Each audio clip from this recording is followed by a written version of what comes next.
Olá, começa agora mais um programa Cidadania na TV Senado e no programa de hoje falaremos sobre o aumento dos casos de diabetes.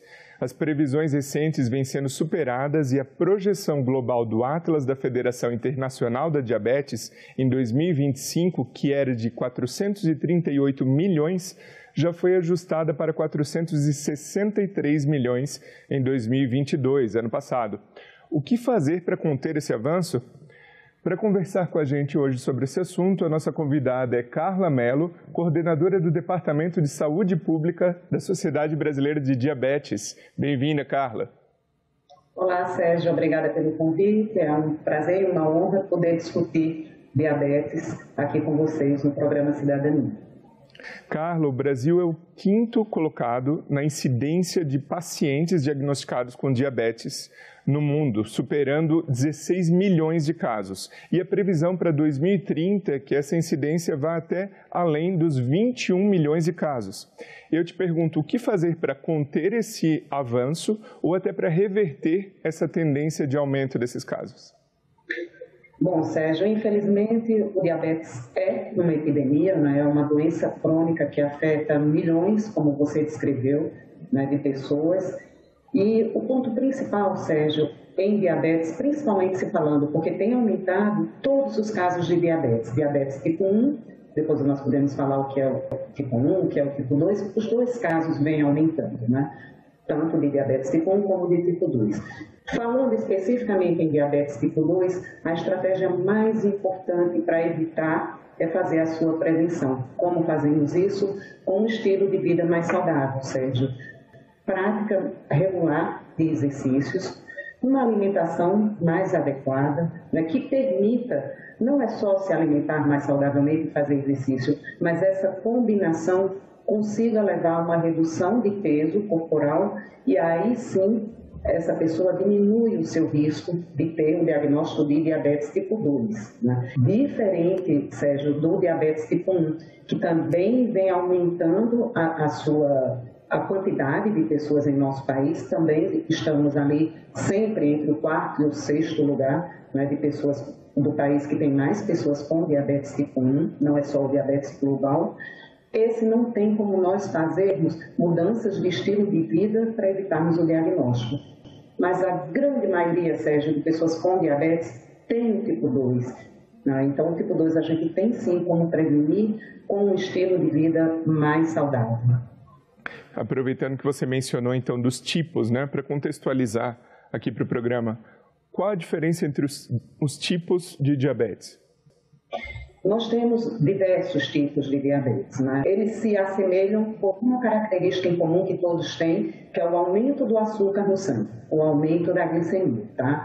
Mas nós temos o mais frequente, que representa em torno de 90% das pessoas com diabetes, tem o diabetes do tipo 2, que se inicia mais frequentemente após os 45 anos de idade, e ele tem uma associação muito forte com a história de pessoas na família com o mesmo diagnóstico, com a história de obesidade familiar, com o sedentarismo. Esse é o tipo mais frequente, Sérgio. E nós temos o diabetes tipo 1, que normalmente esse diagnóstico é feito na infância ou na adolescência, né, mas também pode ser diagnosticado em indivíduos na idade adulta, mas esses indivíduos eles sofrem uma agressão que nós chamamos autoimune, o seu próprio corpo agride as células que produzem insulina. Então, ele perde completamente a capacidade de produzir insulina.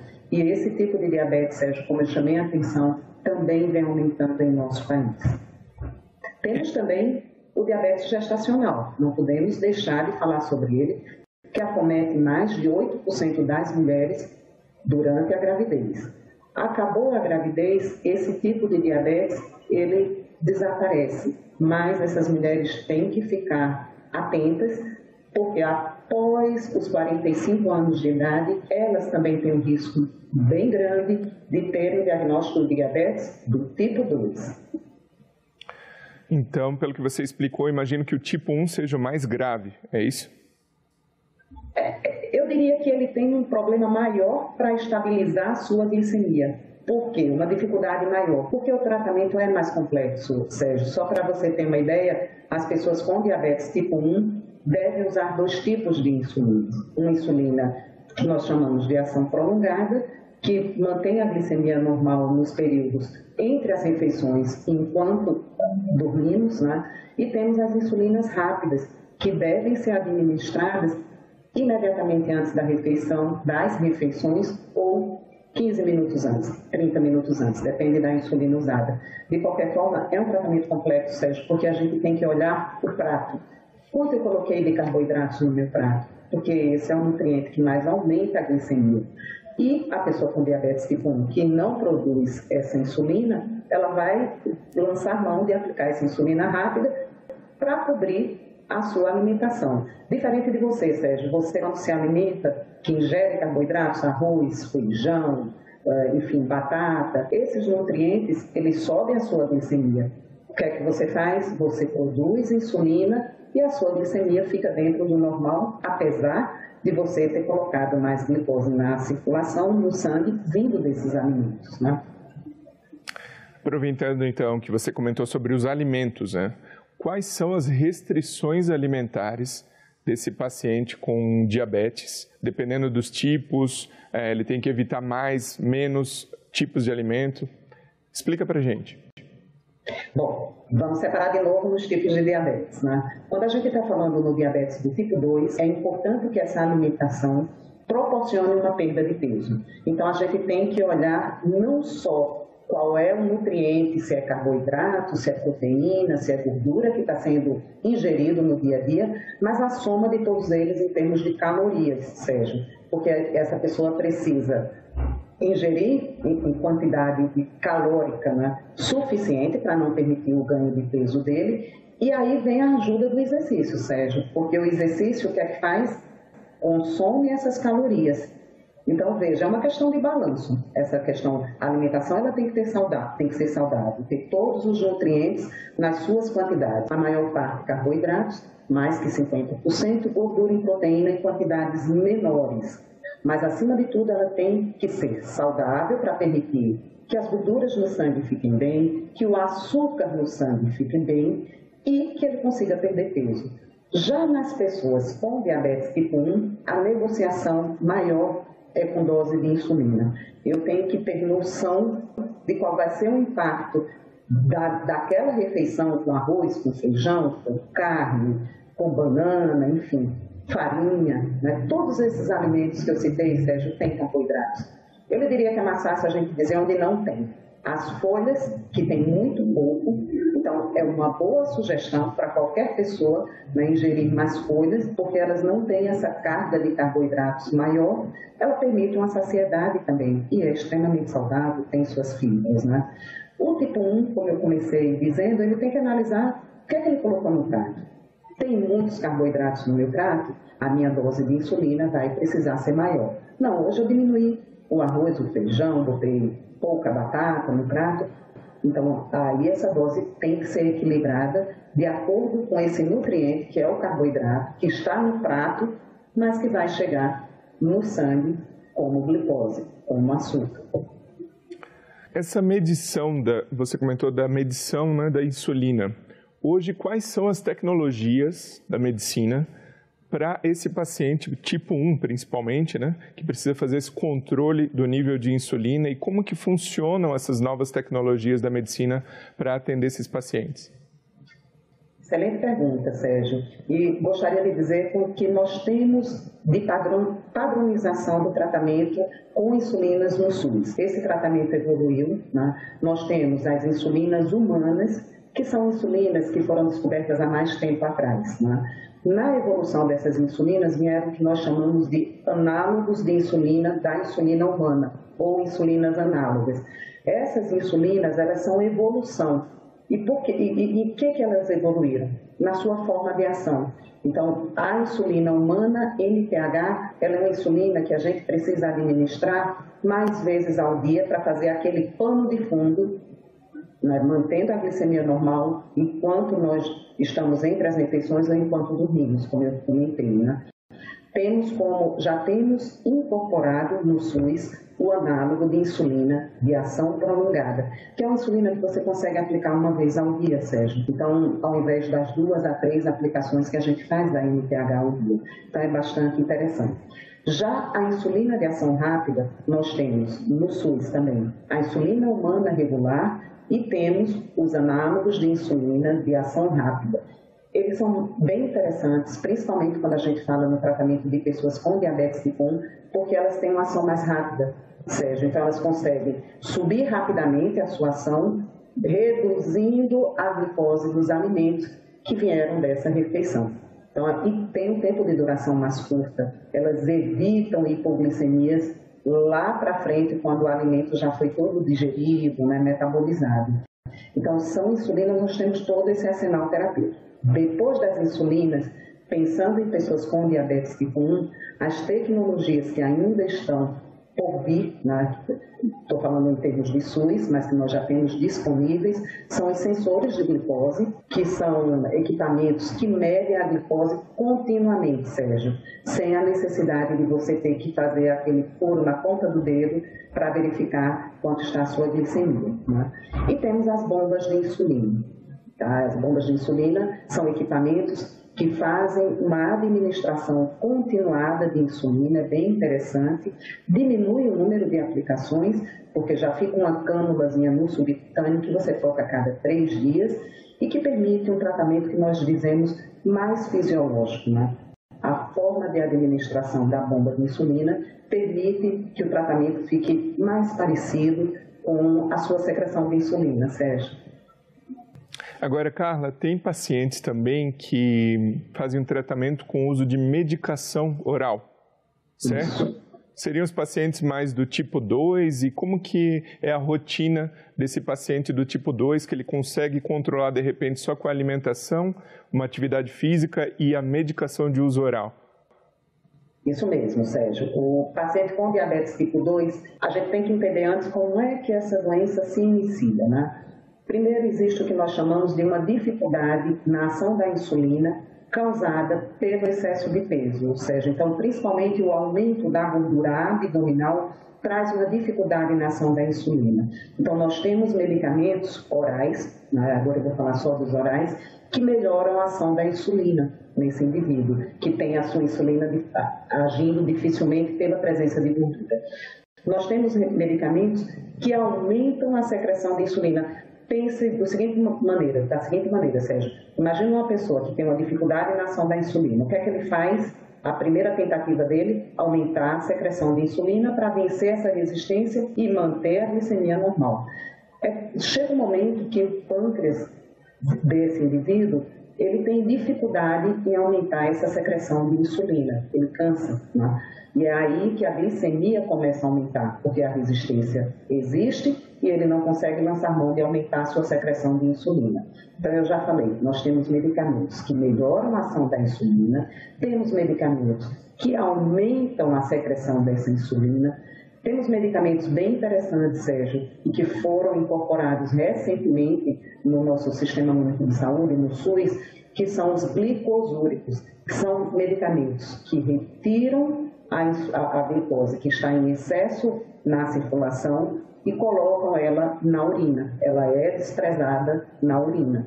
Então, é uma forma de você reduzir o valor da glicose na circulação, é deixando ela ir embora na urina. São muito interessantes, são muito bem indicados também para quem já tem uma doença cardiovascular associada. E temos uma última classe muito boa de medicamentos também, que não estão incorporados no SUS, e que eles têm um mecanismo de ação bem interessante. Além de estimular a secreção de insulina, atrasa o esvaziamento do estômago. Em que isso é interessante, Sérgio? Para você não ter um aumento tão expressivo do açúcar no sangue logo depois da refeição. E também são medicamentos, esses 2 últimos que eu falei, os agonistas do GLP-1, é uma classe, Sérgio, não tem jeito de eu chamar de uma forma mais fácil, né? Então, são os agonistas de GLP-1, que são medicamentos administrados no subcutâneo, da mesma forma que a gente aplica insulina no subcutâneo. E esses medicamentos têm essa vantagem de atrasar o esvaziamento do estômago.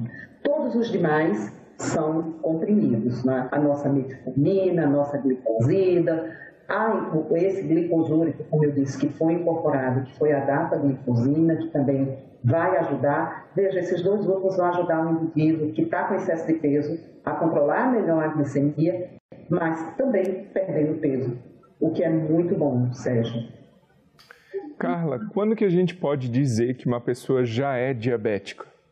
Que sintomas assim que levam a definir, pronto, essa pessoa já tem diabetes. E para quem tem diabetes, qual que é a perspectiva, assim, você comentou da diabetes gestacional, que ela reverte. A perspectiva, a expectativa de quem tem diabetes de reverter na fase adulta, ou seria contínuo e sem cura, e a pessoa tem que conviver com o tratamento? Tá, só para a gente já tirar, desculpa, o tipo 1 dessa discussão, o tipo 1, até hoje nós não temos cura ainda, né? Temos um medicamento que foi testado recentemente que pode atrasar o diagnóstico, mas nós ainda não temos medicamentos que promovam a cura do diabetes tipo 1. Mas em relação ao diabetes tipo 2 e o tipo 1 também, como é que nós fazemos esse diagnóstico? Pela presença de sintomas com exames laboratoriais alterados. Então, que sintomas são os mais frequentes? Nas crianças, os sintomas são muito mais importantes, porque ele perde a capacidade de secretar insulina. Então, ele vai ter muita sede, urinar muito, comer muito e, mesmo assim, perder peso. Esses são os sintomas clássicos da criança, do adolescente ou do adulto jovem com diabetes tipo 1. O tipo 2, Sérgio, ele é um diagnóstico que os sintomas vão aparecendo mais lentamente, o que permite, às vezes, que o indivíduo se adapte, né? Então, é aquele senhor que está levantando 2 vezes à noite para ir ao banheiro, mas ele associa isso à próstata, que está aumentada. É aquele indivíduo que também passou a perder peso. Existe uma coisa bem importante, Sérgio, que é chamar a atenção de quais são os fatores de risco.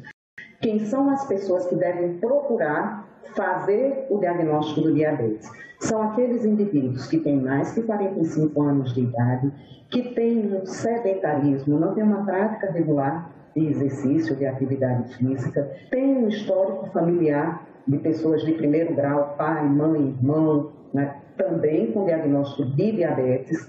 Aí eu falo do diabetes tipo 2, associado ao peso aumentado também, então a obesidade é um fator de risco importante, né? Colesterol HDL, que é o colesterol bom, ou seja, baixo, triglicérides, que é uma gordura na circulação elevada, aqueles que têm hipertensão. Então essas pessoas que estão com essas características devem procurar um médico para avaliar a sua glicemia de jejum, porque é por meio dela que a gente diagnostica o diabetes. Que valores? Acho que é interessante a gente falar de valores, né? De 70, glicemia de jejum normal, 70 a 99 miligramas por decilitro. De 100 miligramas por decilitro até 125, nós dizemos que essa glicemia está alterada, a glicemia de jejum está alterada, mas a gente não fecha o diagnóstico de diabetes. Ele é o que nós chamamos de pré-diabético, né? E, Sérgio, esse é um grupo muito interessante de tentar fazer essa prevenção, que é a evolução de pré-diabético para diabético. Como é que a gente faz isso? Mudando o estilo de vida, tá? Basicamente, essa é a melhor forma de você evitar essa migração de pré-diabetes para diabetes do tipo 2, tá? E quando é que eu vou dizer pelo exame laboratorial que a pessoa tem diabetes? Olhando uma glicemia de jejum maior ou igual a 126 miligramas por decilitro. Eu repito esse exame mais uma vez e eu confirmo o diagnóstico de diabetes. Existe um outro exame que nós usamos também, Sérgio, para a identificação de risco de ter diabetes, que nós chamamos de hemoglobina glicada. Essa hemoglobina glicada, imagine uma média dos 3 últimos meses da sua glicemia. É isso que ela nos diz. Qual foi a média da sua glicemia nesses 3 últimos meses? Então, olhando a hemoglobina glicada, se ela é menor que 5,7%, eu digo que a pessoa não tem risco de diabetes. Se ela está entre 5,7% e 6,4%, eu também vou enquadrar essa pessoa na característica de como pré-diabético, Sérgio. E aí, de novo, mudança de estilo de vida é muito importante para que essa pessoa consiga, né, dar um passo atrás. Não ter mais o pré-diabetes, não ter mais nenhuma alteração na sua glicemia. E isso é com mudança, Sérgio. É o mais eficaz fazer prática de exercícios regulares. E que prática eu estou falando? 150 minutos por semana, Sérgio.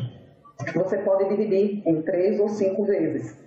Então, veja, é uma questão de você ser mais ativo, procurar ingerir alimentos. Porque, olha que interessante, Sérgio, você ingeria a mesma coisa que você ingeria antes, mas você aumentou a saída das calorias fazendo exercício regularmente, você já vai ter um déficit calórico. E com isso você consegue perder peso. Agora, imagina associar, né, a prática de exercício 150 minutos por semana ou mais, com uma alimentação que também ajude, né, que tenha menos calorias e permita que você perca peso. Agora, no início do programa, na abertura, eu comentei sobre alguns dados, inclusive do ano passado, em relação a números de diabetes no mundo. E a gente está numa fase ainda convivendo com o coronavírus. E durante o lockdown, durante a pandemia, muitos lugares fechados, eu imagino que enorme parte da população deixou de praticar exercícios, se alimentou mal, ali lockdown, às vezes não tinha muita motivação para se alimentar bem. E aí eu te pergunto, esses números mais avançados, mais aumentados dos últimos anos, você vê uma tendência boa de baixarem agora com já uma vida que a gente pode considerar de certa forma normalizada, já com academias de ginástica abertas, parques, alimentação melhorada? Como você considera essa questão? Bom, a verdade, Sérgio, não querendo ser pessimista, é que a gente já vinha num crescente de aumento do diagnóstico de diabetes tipo 2, associado ao aumento de peso da nossa população. E, aliás, não só da nossa, né? Isso é uma questão mundial. Então, a gente já vinha, né, Sérgio, nessa trajetória, aumentando a obesidade, aumentando o número de pré-diabéticos e de diabéticos do tipo 2. Então, eu não sou tão otimista de pensar que, fora a Covid, a gente vai ter esse número reduzido em termos de novos diagnósticos de diabetes, Sérgio. Mas a gente pode, sim, ter esse número reduzido se a gente tiver iniciativas como, vou te dar um exemplo, né? Professores, educadores físicos nas nossas unidades básicas de saúde, trabalhando a questão da prática de exercício com a população atendida na atenção primária à saúde. Né? Então, isso sim, eu acho que a gente, dessa forma, educando a nossa população, né, informando, orientando-os como ter hábitos de vida mais saudáveis, aí sim eu acredito que a gente vai ter, porque já vinha nessa crescente, Sérgio. A gente já vinha com o aumento da obesidade, junto com o aumento do diabetes tipo 2. Eu acho que a pandemia da Covid, ela acentuou, sim, um problema em termos de controle, né, de glicemia. Tem outra questão importante nesse ponto da Covid. Muitos medicamentos, aliás, um medicamento que tem sido muito utilizado para tratar sintomas da Covid, que são os corticoides, eles aumentam a glicemia. Então, veja, era um indivíduo, Sérgio, que já era predisposto a ter diabetes. Durante a Covid, ele usou o corticoide, além de ter um quadro inflamatório viral. Essas duas situações juntas fizeram com que a glicemia dele, que já poderia vir um pouco alterada, se alterasse mais ainda, porque o corticoide, ele dificulta a ação da insulina. E lembra, Sérgio, no começo eu falei que esse já é um problema do diabetes tipo 2, a dificuldade na ação da insulina. E processos inflamatórios, como doenças virais, Covid, influenza, esses processos, eles geram uma inflamação no organismo e, em resposta, o organismo tem essa glicemia elevada, como resposta a um quadro infeccioso viral, como a um outro qualquer. Então, eu acho que essa associação, ela fez com que as glicemias aumentassem. Isso é fato, né? E a gente precisa orientar a nossa população num estilo de vida mais saudável. Acho que só assim, Sérgio, a gente vai conseguir dar um passo atrás nessa tendência, né, de aumento de diabetes que nós vivemos hoje, nas últimas décadas. E para orientar, conscientizar e educar a população, né, agradeço pela sua participação aqui no Cidadania, que a gente está aqui para isso, né? E agradeço também a você que nos prestigia com a sua audiência. Essa entrevista e todos os nossos outros programas já estão disponíveis para você rever ou compartilhar no nosso site senado.leg.br/TV ou então pelo nosso canal no YouTube. Aproveita e se inscreve lá e ativa o sininho para receber as notificações. Obrigado e até o próximo Cidadania.